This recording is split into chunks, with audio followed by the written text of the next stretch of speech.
আসসালামু আলাইকুম। আজকে শুনবেন আমাদের বহুল আলোচিত জুলাই সনদের ভিতর কি আছে? একটু মন দিয়ে শুনবেন। বহুল আলোচিত জুলাই জাতীয় সনদে অন্তর্বর্তী সরকারের প্রধান উপদেষ্টা অধ্যাপক ডক্টর মোহাম্মদ ইউনূস সহ ঐকমত্য কমিশনের সদস্য এবং রাজনৈতিক দলের নেতারা স্বাক্ষর করেছেন।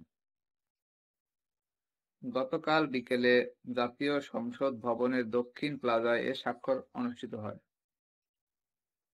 জুলাই সনদের অঙ্গীকারনামায় দেখা গেছে, গণতান্ত্রিক মূল্যবোধ ও জাতীয় ঐক্যমতের ভিত্তিতে জনগণের ইচ্ছাকে প্রাধান্য দেওয়া। এ ঘোষণার মধ্য দিয়ে এটি শুরু হয়েছে।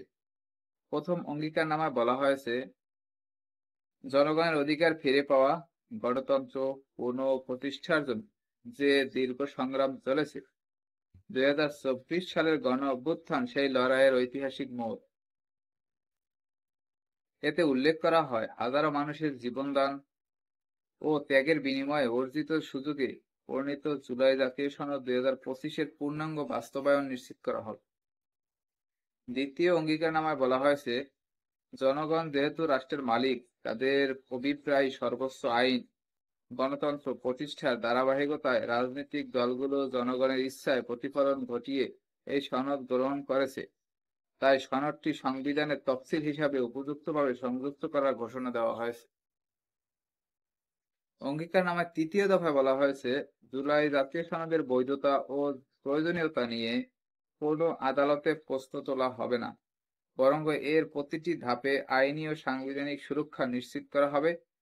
চতুর্থ অঙ্গীকার হিসেবে উল্লেখ করা হয়, গণতন্ত্র, মানবাধিকার ও আইনের শাসনের জন্য জনগণের 16 বছরের সংগ্রাম এবং বিশেষত 24 সালের গণ অভ্যুত্থানের ঐতিহাসিক তাৎপর্যকে সাংবিধানিক ও রাষ্ট্রীয় স্বীকৃতি প্রদান করা হবে। অঙ্গীকারনামায় পঞ্চম দফায় বলা হয়েছে,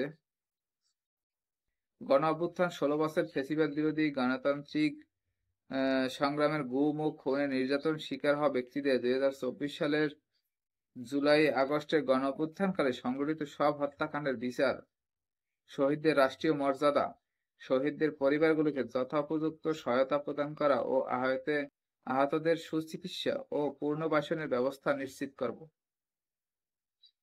গতকাল স্বাক্ষর অনুষ্ঠানের আগে জুলাই যোদ্ধাদের দাবির পরিপ্রেক্ষিতে এ দফা সংশোধন করা হয়। নতুন করে লেখা হয়, শহীদ পরিবারকে এই জুলাই আহতদের রাষ্ট্রীয় বীর অথবা আহত জুলাই বীর যোদ্ধাদের যথোপযুক্ত সহায়তা প্রদান, যেমন মাসিক ভাতা, সুচিকিৎসা, পুনর্বাসন ব্যবস্থা, শহীদ পরিবার ও আহত বীর যোদ্ধাদের আইনগত দায়মুক্তি, মৌলিক অধিকার সুরক্ষা, নিরাপত্তা নিশ্চিত করা। ষষ্ঠ দফায় সংবিধান, নির্বাচন ব্যবস্থা, বিচার ব্যবস্থা, জনপ্রশাসন, পুলিশ কাঠামো ও দুর্নীতিতে দমন ব্যবস্থা সংস্কারের কথা বলা হয়েছে। এসব বাস্তবায়নে প্রয়োজনীয় আইন, বিধি ও প্রবিধি সংশোধন বা নতুনভাবে প্রণয়ন করার অঙ্গীকার করা হয়েছে। শেষ দফায় উল্লেখ করা হয়,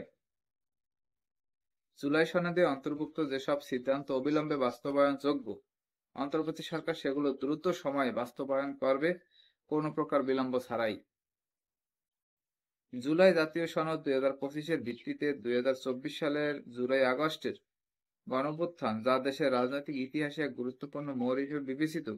ওই সময়ের হাজারো নাগরিক স্বৈরাচার শেখ হাসিনার দুঃশাসন, রাষ্ট্রীয় দমন, অর্থনৈতিক অব্যবস্থা ও সামাজিক অন্যায় বঞ্চনার প্রতিবাদে সড়কে নেমেছিল।